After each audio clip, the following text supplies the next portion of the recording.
which were so far right, so to speak, that many people were in lockstep with it. Now, as I got, and don't get me wrong, what I miscalculated was how much people hated Hillary. Like, people did not necessarily like him, but they hated Hillary more than they disliked him. Yeah. So they voted for him. But I just couldn't wrap my mind around the fact that people would dislike a lady that much, or the perception of having the actual idea of having a woman president, so much so that they would vote for a guy who espoused those views. Now, don't get me wrong. Trump says whatever it is he needs to say to get whatever it is he needs to get. He don't give a damn about nobody but himself. If he thought that he needed to get up there and say fried chicken is the national food of the United States, and he would have won, then he would have got his ass up there and said fried chicken, and I love everybody black. Right. But I to the point that you also talking about, my thing is this. If we'll use Clarence Thomas, for example. If somebody said, hey, Democrats are for black people, so all black people going forward must vote Democratic. That's unfair, right? You have different viewpoints. Just because you are of a certain ethnic background doesn't mean you think the same as everybody else. So to say that women, for instance, this matter is what I meant to say, are forced to no longer have the right to seek an abortion in particular states, for instance, is absurd to me. It is your choice. I'm not saying I advocate abortion. I'm not telling you I'm against it. I'm saying it's everyone's personal, or every lady's personal choice. That is totally up to them. And then you don't know the circumstances. What cracks me up is how people who are pro-life, for instance, we'll just use that as an example, are like, oh, no. Well, you don't know what people's circumstance and situation is. Like, and that doesn't mean that there isn't personal accountability, meaning like you need to take responsibility or accountability for laying down or doing the act which caused you to become pregnant. However, everybody's situation is different. Like, you don't know what their situation is. Like, you're not going to come, although that's become the trend, and I'm using black people as an example. I'm not saying black folks are the only people that get pregnant and have children, but split down the middle.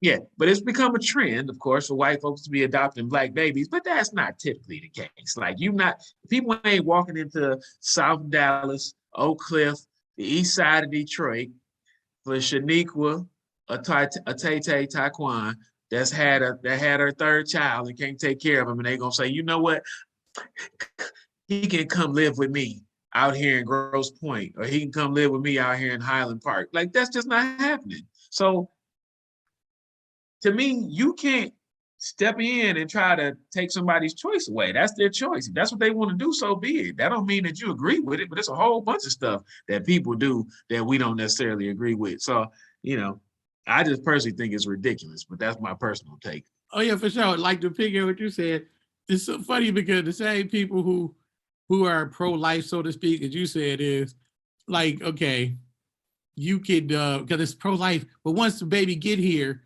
oh well, you're on your own now. Skip it, fuck it. Oh no, we're gonna cut welfare. We're gonna cut after school programs. Once the child get here, there's nothing, like, they don't help enhance that child's life. It's like, oh well, you got to struggle too. Fuck it. Your mom shouldn't have slept. We didn't slept with the guy, and now you're pregnant. You had the baby. No, that's being responsible. Is if you know that you can't take care of it, not just don't take care of it. You're responsible enough to know that, okay, this is what my options are. These are my options. I'm going to exercise these options. That's, I feel like everyone should be in control of their own body. You know what I'm saying? And then the other thing is, I saw this one sign, like, some people are so stupid. They like, I don't want my tax dollars paying for abortion. Since when the hell did tax dollars pay for abortion? I need me a refund check if tax dollars is paying for abortions. Okay, need a couple G's if that's what they pay for. Okay, if the state paying for, For sure, but your tax dollars can go 1.6 billion of them can go to Ukraine without a blink. Right. But let's be clear, right? This isn't about what's fair and what's not fair, because when have these United States ever created a rule that was fair to marginalized communities? Because that's what this is, right? Yeah. Rich, wealthy, white people are going to continue to have access to abortion. Of course. If they live in Texas and they can't get an abortion, they're gonna go where they can get an abortion. They're gonna have access. Flight, right? Yeah, the people who are going to be harmed by this are the people who are often harmed by bad policies, which are usually poor, low socioeconomic minority communities that don't have access, or poor, low socioeconomic white communities that don't have access. Same one there. And none of those people are constituents that any of these people in Congress give a fuck about. Yep. And that's who this is going to impact. The truth be told, most of the people that can figure out how, if we couldn't get an abortion in Michigan, we could probably figure out how to get to Indiana or Illinois, wherever we could go to do it. Yeah. But that's not going to be the story for millions of women. And that's the impact. And that's why nobody cares. It's no different than when we realized COVID was killing poor Black people. Right. It was like, we don't need to wear these masks. I'm all set, right? Which is the other conundrum. Yep. We went through a whole 2 years where they literally tried to kidnap the governor, right? Right. Because they were like, my body, my choice. I'm not wearing your mask. Yes. I'm being oppressed. Right. Yes. I should never have to wear a mask. I should be able to choose. Right. School board meetings getting threatened to get shot the fuck up. People getting personal protection orders. I mean, it's war out here about a mask.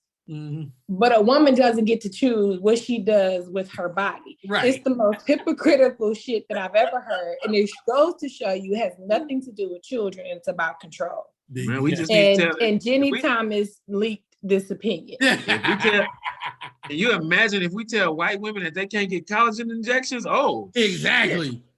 Oh, Lord have mercy. Exactly. You know what I'm saying? Get out of here. Yeah. Oh man. I'm about to say that's all right though. See, what we fail to realize as a people, now this is me talking sarcastically. See, we don't understand the opportunity is about to open up. See, now if they do overturn Roe versus Wade, see, then I can make my spot in the basement called freezes, fallopian tube extractions. I got you. I mean, we're gonna see how this plays out, but like Dandridge said, it's essentially what that opinion being leaked basically told us, which we kind of already knew, that Roe v. Wade is essentially going to be overturned. So let's not even sugarcoat it. That's what's going to happen. So we might as well live in reality. But to Dandridge's point, what's scarier is that Supreme Court justices are appointed for life unless something happens to them. Clarence Thomas. And if it does, then of course you have the opportunity to maybe tilt the court a little bit, but I don't see that happening anytime soon, which means that just like Danny said, we could be talking about affirmative action, we could be talking about civil rights, we could be talking about voting law, all things that basically impact minorities and marginalized communities, which may go asunder here shortly based on what we've been seeing. So that, to me, that's the part that's most scary about all this. I mean, I don't, unfortunately, I don't see a way to stop it, but I can tell you this. Today, for instance, when I tell you I done got 4 text messages, as a matter of fact, let me pull one of them up. I done got at least 4 text messages. Yeah, you got to pay for 4 abortions today, dog? We say I got to have what now? Say what was that? 4 abortions today? not in Texas, I didn't. So you ain't got to worry about that. Maybe you did in Michigan, but not here. But I've got he would be in the gas chamber if he got. Oh Lord, right. Texas would take him out. They would do firing squad. Didn't they just try to execute somebody by firing squad in South Carolina? Something. Right, yo man, for sure. No, listen, no. I got 4 text messages. Every house, this is how it reads. Every House Republican voted against protecting reproductive rights. Now, draft opinion shows SCOTUS will overturn Roe v. Wade. We're calling for a historic surge to defeat the anti-choice GOP. Can we count on your immediate $11 to the DCCC headquarters account to build the infrastructure needed to take them on? Dems.me/3KDTUT2. Damn. I'm serious. I've got 3 of those today. So let me say this, and this might be the final, and this is my own personal opinion. The Republicans are gangsters, fuck, right? Mm-hmm. And what I mean by that is it's like the family. It's like you never go against the family. Right. Because it doesn't matter how ridiculous that shit is, there is no dissension in the ranks. Nope. I don't give a fuck how stupid, how immoral, how unethical, there is no dissension in the ranks. Mm-hmm. And they push their agenda. If you look at Trump and the Republic, they're kind of like they push their agenda through. They want to overturn voting rights. That shit's on the Supreme Court docket. They want to overturn affirmative action. The Supreme Court is ruling on that this year. They want to overturn Roe versus Wade. That shit's on the docket. Up next, gay marriage. They're not fucking around. Democrats spend so much time trying to be democratic that they get steamrolled over every time on this. When they go low, we go high. Yeah, and that ain't what's working. It's not what's working. You're gonna have to get in the mud with them because they have no cut card. Facts. Zero. Facts. It is. Now, that's funny you should say that. Speaking of being gangster as fuck and getting in the mud, our boy Kevin Samuels, he went gangster and he got in the mud. He basically said, Dandridge, you are a throwaway woman. You ain't shit. You're a leftover woman. You're leftover. His exact words were, if you are 35 and unmarried, you are a leftover woman. I'm not 35. Here we go.